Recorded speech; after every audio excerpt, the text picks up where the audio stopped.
प्रशांत महासागर के पूर्वी तट पर एक द्वीप राष्ट्र है जिसे आप और हम जापान के नाम से जानते हैं। वही जापान जो टेक्नोलॉजी के मामले में बड़े बड़े देशों को मात देता है। दुनिया जहां रोबोट्स बना रही है, वहीं जापान में रोबोट्स खाना सर्व कर रहे हैं। ये देश 14,000 से भी ज्यादा द्वीपों से बना है, जिन पर करीब 122 मिलियन लोग बसे हैं। लेकिन आज जापान और उसकी आबादी नहीं, बल्कि बात होने वाली है जापान की 8 सबसे खूबसूरत डेस्टिनेशंस की, जो हरी भरी वादियों, संग्रहालय, उद्यान, नदी, झील और प्रकृति के तमाम अजूबों से भरी है। तो कौन कौन सी है ये जगह? इस रात से पर्दा हटाने के लिए अपना सीट बेल्ट बांधे अच्छे से और निकलते हैं एक शानदार और जानदार डिजिटल सफर पर। सबसे पहले हम आपको सैर करवाने वाले हैं टोक्यो की, जो जापान की राजधानी सबसे बड़ा और खूबसूरत शहर है, जहां दुनिया भर से सैलानी लाखों की संख्या में घूमने के लिए आते हैं। टोक्यो को जापान की सबसे ज्यादा घूमी जाने वाली जगहों में शुमार किया जाता है, क्योंकि ये शहर ऐतिहासिक मंदिर, बीचेस, चमचमाती नाइट लाइफ और बेहतरीन टूरिस्ट प्लेसेस का घर है। टोक्यो होन्शु द्वीप पर बसा कई म्यूजियम्स का घर भी है, जैसे टोक्यो राष्ट्रीय संग्रहालय, जहां आप जापान की टेक्नोलॉजी, साइंस, हिस्ट्री और कल्चर से जुड़ी कई यादें देख सकते हैं। ये शहर 2024 तक 3,71,15,000 से ज्यादा लोगों का रहा है और इस लिहाज से इसे दुनिया के सबसे ज्यादा आबादी वाले शहरों की लिस्ट में रखा जाता है। टोक्यो की संस्कृति में दोस्तों आप जापान के संस्कृति को देख सकते हैं। यहाँ घूमने की बात करें तो इम्पीरियल पैलेस किसी अजूबे से कम नहीं, जो टोक्यो के सेंटर में जापान के इतिहास और संस्कृति को पेश करती एक बेहतरीन इमारत है। सेंसोजी मंदिर ये टोक्यो का सबसे पुराना और लोकप्रिय मंदिर माना जाता है। National museum of western art, अगर आप नहीं गए तो काफी कुछ मिस हो सकता है, स्पेशली हिस्ट्री लवर से। जाना तो वैसे आपको उएनो पार्क भी चाहिए, जो 133 एकड़ में फैला यूनो चिड़ियाघर, म्यूजियम, आर्ट गैलरी, मंदिर और तीर्थ स्थल का घर है। Next is Kyoto.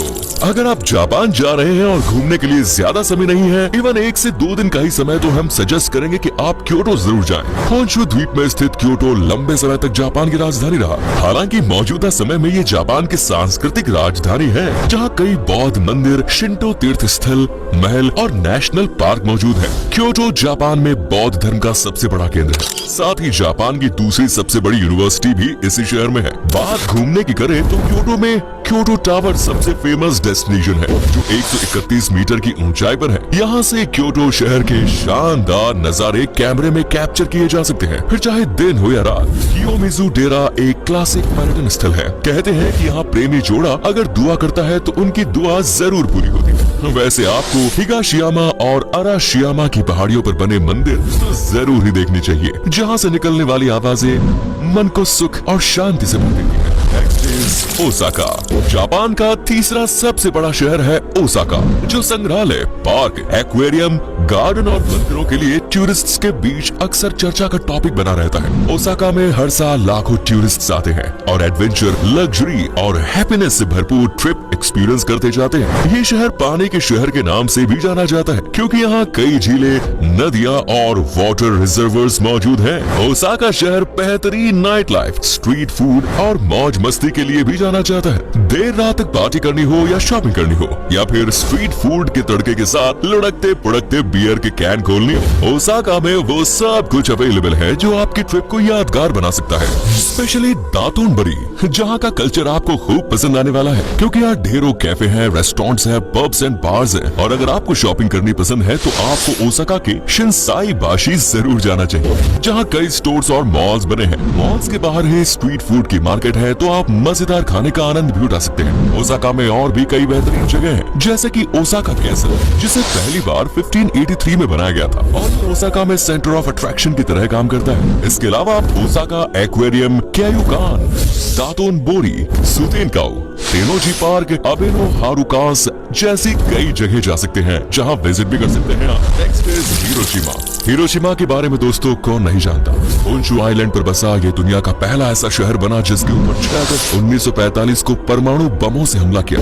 द्वितीय विश्व युद्ध के बाद हिरोशिमा को दोबारा बसाया गया था। हफ्तों, महीनों और कई सालों बाद आखिरकार वो तबाह बर्बाद शहर आज का खूबसूरत, नायाब और नेचर की गुडनेस से भरा बना। यहाँ घूमने के लिए सबसे प्रमुख जगह है हिरोशिमा शांति स्मारक संग्रहालय, जो चारों ओर से हरे भरे पार्कों से सजा है। यहाँ आप विश्व युद्ध से जुड़ी कई निशानियां देख सकते हैं। इसके बाद है गैनबाकू याकुडोम ये भी द्वितीय विश्व युद्ध के दौरान हिरोशिमा में हुई तबाही की याद दिलाने के लिए बना। ये एक तरह का मेमोरियल ही है जिसकी खूबसूरती के चलते इसे यूनेस्को की विश्व धरोहर सूची का हिस्सा बनाया गया। हिरोशिमा कैसल, जिसे कार्प कैसल के नाम से भी जाना जाता है, ये महल भी वॉर के दौरान लगभग खत्म हो गया था, लेकिन इसे फिर से खड़ा किया गया और आज ये वास्तुकला इतिहास की अनूठी झलक पेश करता है। शुकेन गार्डन भी सुंदर रास्ते, छटे हुए पेड़, छोटे छोटे तालाबों में तैरती रंग बिरंगी मछलियों को निहारते हुए शांति से बैठने के लिए परफेक्ट डेस्टिनेशन है। इसके अलावा हिरोशिमा विक्टिम्स मेमोरियल, सेनोटाफ और द फ्लैम ऑफ पीस बेहद ही खूबसूरत और ऐतिहासिक जगह है। नारा जापान के नारा प्रोविंस की राजधानी और सबसे बड़ा शहर है, जिसे पहले यामाटो और हेइजोक्यो जैसे नामों से जाना जाता था। नारा नाम बेशक आपको पहली बार सुनने में लग रहा होगा, लेकिन ये वही शहर है जो जापान की पहली राजधानी होने का गौरव हासिल कर चुका है। साल 710 में स्थापित नारा 710 से 794 तक जापान की राजधानी रहा, जबकि आज ये यूनेस्को की विश्व धरोहर की सूची का हिस्सा है। यहाँ आपको कई ऐतिहासिक और प्राचीन मंदिर देखने को मिल जाएंगे, जैसे तोदाईजी मंदिर जो दुनिया की सबसे बड़ी लकड़ी की इमारत मानी जाती है, और यूजी मंदिर भी दुनिया की सबसे पुरानी लकड़ी की इमारतों में शुमार है, जबकि याकुशीजी मंदिर, तोशोदाई, कासुगा तैशा और हेइजो पैलेस जैसे आकर्षण केंद्र भी नारा का ही हिस्सा है। यहाँ कई म्यूजियम्स और गार्डन भी है, जैसे इसुइन गार्डन, जिसे जापान के सबसे बेहतरीन गार्डन्स में से एक माना जाता है। नारा नेशनल म्यूजियम जापान का दूसरा सबसे पुराना नेशनल म्यूजियम है, जहाँ बौद्ध कला और कई खजाने छिपे हैं। नाराम जी एक पारंपरिक व्यावसायिक मोहल्ला है जहाँ आप शॉपिंग कर सकते हैं। माउंट फूजी दोस्तों की फेमस टूरिस्ट डेस्टिनेशन है, जहाँ हर साल 10 लाख से भी ज्यादा सैलानी घूमने के लिए आते हैं। हाइकिंग और ट्रैकिंग का शौक रखने वालों के लिए ये जगह किसी जन्नत से कम नहीं। आपने अक्सर सुना होगा कि जापान को उगते हुए सूरज का घर कहा जाता है, क्योंकि सूरज दादा सबसे पहले जापान में ही दर्शन देते हैं। ऐसे में अगर आप माउंट फूजी की चढ़ाई करते हैं, रात भर कैंपिंग कर वहीं रुकते हैं, तो अगली सुबह आप भी सूरज की सबसे पहली किरण का वो मनमोहक नजारा देख पाएंगे जो दुनिया के किसी कोने में नहीं मिलेगा। माउंट फूजी जापान की सबसे ऊंची चोटी या ऊंचा पर्वत है, जिसकी ऊंचाई 12,388 फीट है और इसे जापान के 3 पवित्र पर्वतों में से एक माना जाता है। ये टोक्यो शहर से करीबन 90 किलोमीटर की दूरी पर दक्षिण पश्चिम में स्थित है और साल 2013 में इसे भी यूनेस्को ने अपने वर्ल्ड हेरिटेज साइट्स की लिस्ट में शुमार कर दिया था। माउंट फूजी पर न सिर्फ आप एडवेंचर कर सकते हैं, बल्कि कई मंदिर और तीर्थ स्थलों की सैर भी कर सकते हैं। घूमने के लिए भी आसपास कई जगह हैं, जैसे कि कावागुची झील, जिसमें माउंट फूजी की विशाल परछाई मासूम बच्चे जैसी दिखाई देती है। फूजी हकोने इजू नेशनल पार्क में गर्म झरने, झील और कई ऐतिहासिक स्थलों सहित भरपूर हरियाली है, जिससे ताजी हवा का लुत्फ उठाया जा सकता है। इसके अलावा फूजी सफारी पार्क में भी सफारी कर सकते हैं और फूजी शिबा जाकुरा फेस्टिवल में 8 लाख के लगभग शिबा जाकुरा के फूलों को खिलते हुए देखने का मजा तो आय हाय, कसम से ये एक्सपीरियंस आपको जिंदगी भर याद रहेगा।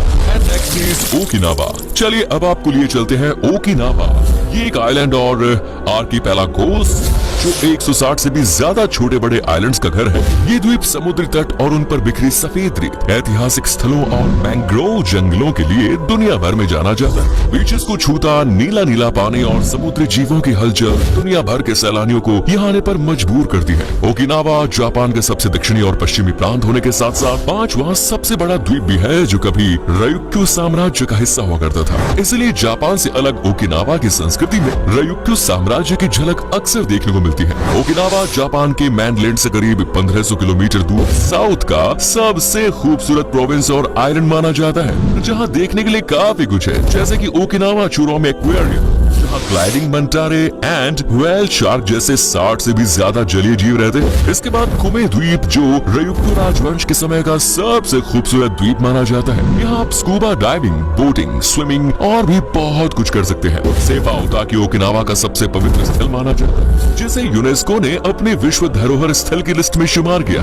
यहाँ आपको कई प्राकृतिक चट्टानें और गुफाएं देखने को मिलेंगी। इसके अलावा केरामा द्वीप मछलियों और शार्क के लिए पूरे जापान में फेमस है। हिरियोमोटे द्वीप पर अक्सर कपल क्वालिटी टाइम स्पेंड करने पहुंचते हैं, लेकिन अगर आप एडवेंचर चाहते हैं तो हर द्वीप snorkelling, diving, fishing, walking, swimming और बोटिंग जैसे एडवेंचर देता है।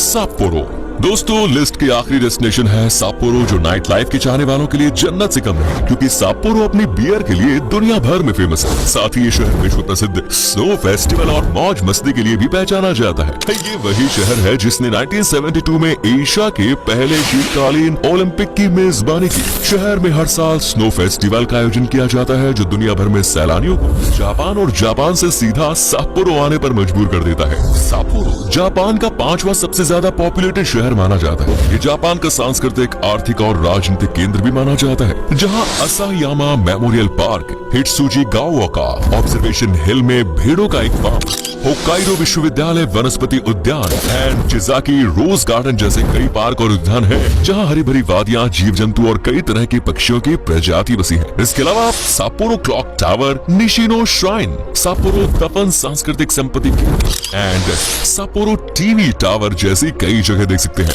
साथ में नाइट लाइफ का मजा लेना है। खाने की बात करें तो साप्पोरो रामेन शहर की सबसे फेमस डिश है, लेकिन सूप, करी, जिंगी सुकान जैसी अन्य कई डिशेस भी हैं जो आपको खूब पसंद आने वाली हैं। तो कुल मिलाकर टेक्नोलॉजी से भरे जापान के पास देखने, दिखाने और चखने चखाने के लिए काफी कुछ है। तो बताइए अब आप जापान कब जा रहे हैं, या आप कभी गए हैं तो अपना एक्सपीरियंस हमारे साथ शेयर करें। चैनल को सब्सक्राइब जरूर करें, वीडियो पसंद आए तो लाइक करें। मिलते हैं नेक्स्ट वीडियो में, धन्यवाद।